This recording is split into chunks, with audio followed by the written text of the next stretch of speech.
à toutes et à tous. Alors, j'ai envie de faire cette vidéo, de vous partager mon chemin, pourquoi je me suis retrouvée à me relier à mon corps, à ses sensations, comment ça m'a aidé aussi, comment ça m'a transformée également. Et puis, je trouve que c'est toujours intéressant de partager sa propre histoire puisque ça peut parfois résonner pour vous et potentiellement ouvrir des portes. En tout cas, moi, c'est comme ça que je le vis parfois en entendant des partages de certaines personnes dans mon entourage ou public ou peu importe. Je dis ah mais oui, j'avais pas vu ça comme ça. Et il y a quelque chose du coup qui s'ouvre. Donc c'est un petit peu aussi pour ça que j'avais envie de faire cette vidéo. Alors, euh, il y en a qui savent et d'autres ne le savent pas, mais j'ai vécu 7 ans à l'étranger, 7 ans en Australie. À la base, j'étais partie pour une année, mais elle s'est transformée en deux, et puis au bout de deux, elle s'est transformée du coup en 7. En fait, j'avais vraiment à cœur d'apprendre l'anglais, d'être vraiment bilingue, et au bout de la première année, c'était pas ça du tout. C'était pas ça du tout. C'était mieux que quand je suis arrivée, mais c'était pas ça du tout. Alors du coup, j'ai décidé de faire un deuxième visa de Working Holiday Visa. Donc il faut travailler chez un fermier australien plusieurs jours pour ensuite postuler au deuxième visa. Donc c'est ce qui s'est passé. Dans sa deuxième année, j'ai rencontré un Australien. Et au bout de quelques mois, je me dis ah ça va être dur de partir. J'ai arrivé vraiment à voir cette fin d'année comme quelque chose de bouleversant puisque j'étais amoureuse, on était amoureux. Et à un moment donné, je me suis dit ok comment je peux ou on peut, je peux rester ici. Et il y avait l'option de là où je travaillais de pouvoir faire un visa avec le travail qui me permettait de rester là où je travaillais pendant 4 ans. Sauf que la personne, donc la dirigeante, m'a dit Adélie, c'est pas possible, c'est une petite boutique, j'ai pas les fonds nécessaires pour pouvoir soutenir cette application de visa, blablabla, blablabla. Ok, deuxième option, c'était le Pax. Alors pour, on va dire, mon envie d'indépendance, je voulais vraiment pas cette deuxième option. Et en même temps, c'était la seule qui est restée. Donc j'ai dit, bon bah ok, on y va, puis on verra bien ce que ça donne. Et donc on va dire, année, donc 2012-2013, où, eh bien, j'ai commencé à me perdre. J'ai commencé à me perdre. Vous savez, quand on dit ouais, je me suis perdue, mais dans les bois, genre on ne retrouve pas son chemin. C'était exactement ça. En fait, cette relation et cette personne est notre duo, parce que bien évidemment, on n'est jamais, c'est pas, toute la responsabilité n'est pas sur l'autre. Je prends également ma responsabilité dans cette situation, mais disons que cette relation m'a vraiment fait perdre tous mes repères, m'a vraiment éparpillée, je crois que c'est vraiment le mot, au point de ne plus me reconnaître, de ne plus reconnaître cette femme qui était indépendante, forte. Alors je dis pas que c'était la meilleure version, mais en tout cas qui était indépendante, forte, qui aimait sortir, qui était sociable. Et en fait tout ça petit à petit, eh bien, il n'y avait plus rien. Petit à petit ça a diminué, petit à petit il s'est passé des choses qui font qu'on ne va plus les amis. Il y a des choses qui ont évolué également et donc du coup il y a des priorités qui se mettent en place. Bref, tout ça a fait que pendant 3 4 ans, donc je suis restée 3 ans et demi avec cette personne, eh bien j'ai vu, j'ai vu mon corps me donner des signes d'alerte. Alors c'était quoi? C'était à travers le fait que mon alimentation, chaque fois que je mangeais quelque chose, j'avais envie de vomir, j'avais des nausées et parfois je vomissais. Pendant ces années, j'ai perdu beaucoup de poids, il y a eu beaucoup de stress aussi, hein. De l'anxiété, des réflexes en mode de survie aussi. Alors il n'y a pas eu de, comment dire, de violence physique, même si parfois des gestes étaient assez forts. mais c'était beaucoup, plutôt verbalement, psychologique en fait. Et donc, donc mon corps était beaucoup plus faible. J'avais vraiment euh, cette sensation de m'amaigrir. C'était pas qu'une sensation. Je faisais des rêves très récurrents, notamment un dont je me souviendrai, je pense, toute ma vie. Euh, je rêvais que je vomissais des cheveux et que je les tirais comme ça de ma bouche. Et c'était une sensation qui me réveillait à chaque fois, qui était désagréable, mais vraiment au plus haut point. Et donc, par rapport à ça, à un moment donné aussi, j'ai appris des choses sur cette personne qu'il était en train de faire au moment où on était en relation. Et bien évidemment, j'ai gardé ça en secret pendant un moment, puisque j'avais peur des représailles, j'avais peur que on me mette encore cette étiquette de folle, cette étiquette qu'ils me mettent cette étiquette de folle, et que je me mette à douter de moi, du coup. Et donc, ce qui s'est passé, c'est que mon corps a fait une éruption cutanée, mais que sur le ventre. Et on dit souvent que le ventre, c'est notre deuxième cerveau. Pour moi, c'est, je pense, le premier cerveau. C'est là où, en tout cas, toutes nos émotions aussi sont logées. Et donc, j'ai fait une éruption cutanée au niveau du ventre pendant quelques semaines où on disait que c'était peut-être la varicelle. Ce n'était pas la varicelle. Je l'ai eu quand j'étais petite. Bref, et à un moment donné, donc ce secret a été dit, a été divulgué. En tout cas, j'en ai parlé avec cette personne et au fur et à mesure, les éruptions cutanées disparaissaient. Alors du coup, j'ai été surprise par ça. Et ce qui m'a aussi surprise, c'est mon état vraiment émotionnel, mon état psychique, où vraiment je me reconnaissais plus. Et à un moment donné, il y a quelque chose qui s'est réveillé. Qui dit mais Adélie, c'est pas possible. C'est pas possible. Si tu continues comme ça, en fait, tu t'éteins. Et je suis de nature qui vraiment aime la vie, qui est curieuse de tout. Et je dis mais si je continue comme ça, en fait, merci, au revoir. Je suis emprisonnée je, de partout. Et donc, il y a cette flamme qui s'est réveillée, qui s'est dit ah non mais c'est pas possible, il faut faire quelque chose.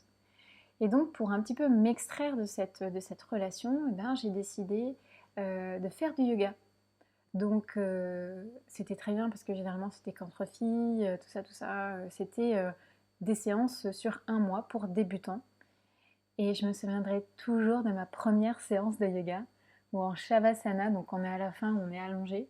Et là je sens mon corps, mon côté gauche et mon côté droit qui est vraiment en dissonance, quoi. Vraiment. L'énergie, j'avais l'impression d'être hyper lourde du côté gauche et côté droit qui était carrément pas là, qui était carrément plus léger. Je me suis dit, mais c'est quoi cette sensation?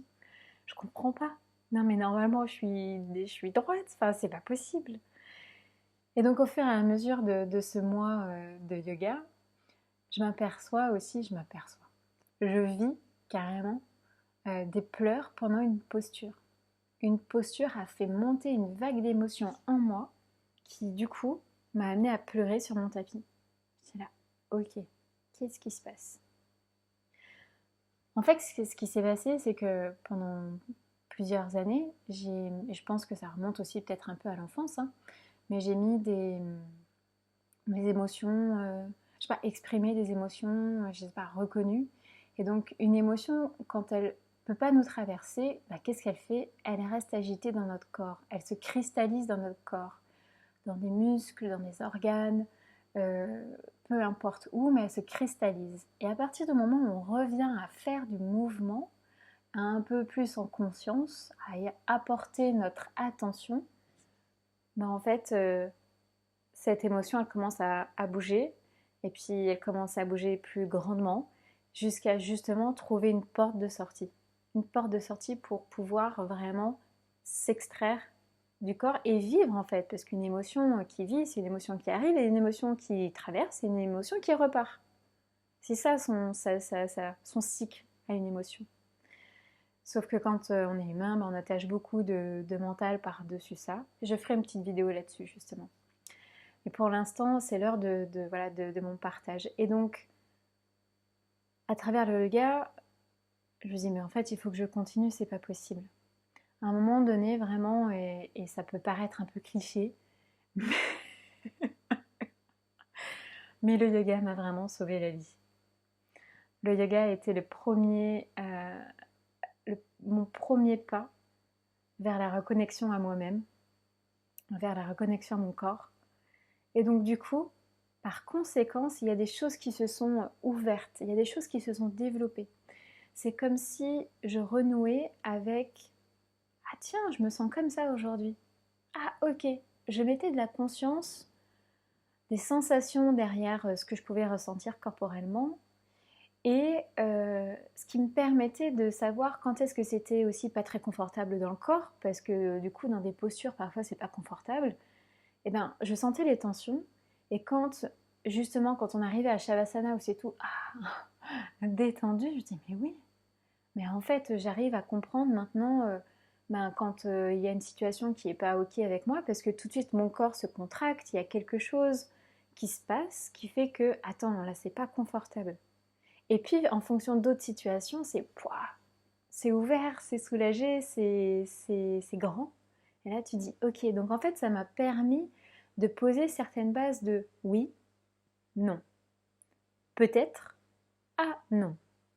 Donc en fait ça a été mon cheminement à travers mon corps de reconnecter avec les sensations du oui, les sensations du non. Donc ça veut dire par conséquent si c'est ok pour moi, si c'est pas ok, petit à petit j'ai réussi à exprimer parce que voilà, une fois qu'on sait, mais après il faut bien l'exprimer tout ça, tout ce qui est à l'intérieur. Donc petit à petit j'ai réussi à l'exprimer, j'ai pris la distance avec cette personne, on était toujours ensemble mais on n'habitait plus ensemble. Je vous passe les détails. Et à un moment donné, avec cette personne, j'ai décidé d'arrêter la relation. Alors, la séparation s'est faite pendant 1 an. J'en rigole aujourd'hui parce que je trouve ça dingue, je trouve ça fou. Et en même temps merci parce que c'est ce qu'il fallait en fait. Il fallait ce temps, il fallait ce rythme, il fallait ce cycle pour vraiment clôturer quelque chose. Donc, ce qui s'est passé et pourquoi en fait ça a été le début de mon chemin, parce que quand on se perd, on peut se perdre pendant longtemps, ça c'est clair. J'ai perdu 3 ans, 4 ans et demi. D'un point de vue, en tout cas, ça a été une perte perte de moi-même que j'ai pu vivre à cet âge-là. Et en fait, ce qui est beau, c'est qu'on peut que se retrouver derrière, vraiment, par X ou Y moyens. Et donc, parfois on dit c'est se perdre pour mieux se retrouver. Quand j'étais dans cette phase de séparation avec cette personne, donc je continuais le yoga, j'ai rencontré d'autres personnes qui étaient beaucoup plus bienveillantes. J'ai fait aussi un suivi thérapeutique avec un psy. Heureusement que j'avais trouvé une psychologue française sur Sydney et puis j'avais droit à 10 séances, donc on a fait 10 séances qui effectivement a mis en lumière certaines choses et une emprise de dingue. Et en même temps, cette emprise, elle a pu exister parce qu'une partie de moi était aussi dans la soumission. L'un ne peut pas exister sans l'autre. Et c'est ça qui a été difficile pour moi de comprendre au départ. Parce que je mettais vraiment toute la faute sur cette personne. Mais en fait, j'ai compris que j'avais aussi ma part de responsabilité, que j'ai joué un jeu, entre guillemets, que j'ai joué un jeu et que nous avons joué, donc le couple de nous deux a joué ce jeu. Et ce qui a eu comme répercussion, et ben voilà, c'est ça. Et que ces blessures ont joué avec mes blessures. Et donc ça nous a fait un mélange catastrophique, j'avais envie de dire d'une bombe. Mais en même temps, merci à cette bombe. Parce que si ça ne m'avait pas mis le nez dedans, je crois que j'aurais jamais fait cette partie de me retrouver, ce cheminement en tout cas, de me retrouver et de remettre les pièces du puzzle comme moi je l'entendais, à ma façon, à ma manière, avec ce que j'avais justement appris au fur et à mesure de ce chemin. Et c'est fou comme parfois la vie, alors c'est une petite anecdote, mais après 2-3 mois de relation avec cette personne, il y avait quand même des red flags. J'avais quand même, j'avais quand même senti des red flags. Je me suis dit, mais attends, c'est pas normal, là, ça fait que 2-3 mois, puis il me dit de ne pas sortir, qu'il sent que mon ami, blablabla, blablabla. Et non, moi j'ai entendu, j'ai écouté, bref. Donc ces red flags étaient là, mais j'ai continué. J'ai continué, alors je ne vais pas vous dire pourquoi, comment, je crois que ça, c'est parce que parfois la vie a un plan. Et ben ouais, c'était le plan, que je me perde vraiment de cette manière-là, dans cette relation. Et, et donc, malgré ces red flags, eh ben, j'y suis allée, comme si la vie avait besoin, ou comme si en fait j'avais besoin de vraiment de mettre la tête dedans. C'est comme si j'imagine une bassine d'eau, qu'on met la tête dans cette bassine et qu'on est dedans, qu'on n'arrive pas à respirer, et que d'un coup on a une poussée de vie qui nous enlève la tête de la bassine. Et là, on peut respirer, on dit, ah non, mais attends, mais ok, oh, putain, je comprends des choses et tout. Et puis d'un coup, on se dit, mais je vais peut-être y recommencer parce que je vais peut-être pouvoir tenir ma respiration un peu plus longtemps. Et en fait, la vie nous amène un truc, encore une fois, bim, mais on y retourne. Et donc, c'est à force de pratiquer ces respirations-là que cette flamme en moi est venue et a j'ai envie de dire, rejailli et a toqué à la porte du cœur en disant non mais c'est pas possible Adélie, il y a autre chose, il y a vraiment autre chose, tu peux pas t'éteindre comme ça. Et donc je remercie la vie et je remercie mon chapitre australien. Et je remercie dans ce chapitre australien le sous-chapitre avec cette personne. Parce qu'aujourd'hui, ça m'a amenée à être présente, à faire ce que je fais, à être beaucoup plus libre, à être en phase. Alors, peut-être pas forcément toujours, on ne peut pas l'être à 100%, j'allais dire en phase avec moi-même, et je le suis en tout cas de plus en plus alignée. Et encore, il faut parfois se déséquilibrer pour venir dans son alignement et savoir jouer un peu le funambule, l'équilibriste. Donc, c'est pour ça que j'ai beaucoup de gratitude et que j'en parle aujourd'hui avec un sourire, avec vraiment aussi beaucoup de compassion pour cette personne, parce qu'au final, on était deux personnes avec d'énormes blessures, on s'est rejoints quelque part et que ça a fait un mixte. Et voilà, et ça a fait, en tout cas pour ma part, pour sa part, je ne sais pas ce qu'il en est, je sais pas sa vie maintenant, aucune, je sais pas. Mais en tout cas pour ma part, ça m'a vraiment permis de revenir dans mon bien-être, dans mon écoute intérieure, dans ma confiance intérieure, de vraiment aussi, ok, comment j'ai envie d'être aimée, mais comment aussi je peux m'aimer. Parce que bien évidemment, derrière tout ça, après l'accusation du coup, enfin l'accusation, après se rendre compte de vraiment plein de choses, il y a eu une phase d'autocritique énorme, énorme. Mais Adélie, mais comment t'as pu? Comment t'as pu pendant 3 ans, 4 ans et demi? C'est pas possible. Bah si, c'est possible. Aujourd'hui, je suis beaucoup plus douce avec moi-même et c'est ça que ça m'a appris aussi, ce chemin. D'être beaucoup plus douce avec moi-même dans les expériences que la vie me permet de vivre pour que je puisse m'épanouir, pour que je puisse grandir, pour que les émotions puissent se libérer aussi à travers mon corps. Et, euh, et c'est pour ça que ça me tient à cœur de vous accompagner dans votre reliance corporelle. Parce que ça a été une étape pour moi qui a permis de vraiment développer certains manque de confiance, manque d'amour, manque d'estime, manque de valeur, bref, blablabla. Bla, bla, bla, bla. Et en même temps, ça m'a reliée à plus grand aussi, parce que au fur et à mesure de mon chemin, je me suis rendu compte que j'ai laissé la vie me traverser et donc la vie me guider avec plus ou moins de contrôle au début et plus ou moins de peur parce qu'on se dit mais attends c'est une intuition, c'est mon instinct, mais j'ai pas envie d'aller voir ça. Enfin bref, toutes les histoires mentales qu'on peut s'imaginer. Mais à travers ce chemin, j'ai pu aussi me rendre compte que ah ouais, en fait, je suis en co-création avec la vie. Je suis pas contre, je suis pas avec, on est en co-création. C'est vraiment, j'ai vraiment cette image de circuit énergétique qui rentre à l'intérieur de moi et qui sort, qui rentre et qui sort, comme s'il y a vraiment cette connexion, ouais, à l'univers, à ce qu'on peut appeler, mettre n'importe quel mot derrière, mais en tout cas, cette vie euh, nous traverse, nous donne des messages à travers notre corps, puisque notre corps, c'est vraiment un réceptacle, selon moi, un réceptacle et un retransmetteur de ce qui se passe intérieurement, mais aussi extérieurement.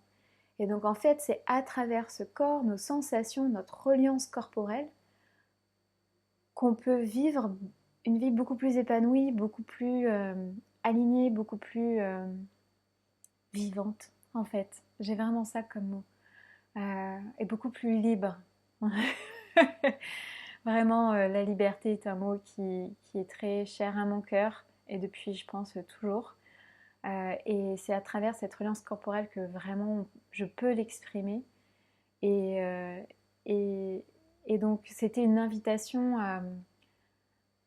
Cette vidéo était un partage, bien évidemment, un peu intime, mais que aussi il y ait, que ces mots résonnent avec vous et que pour vous dire aussi que tout est possible.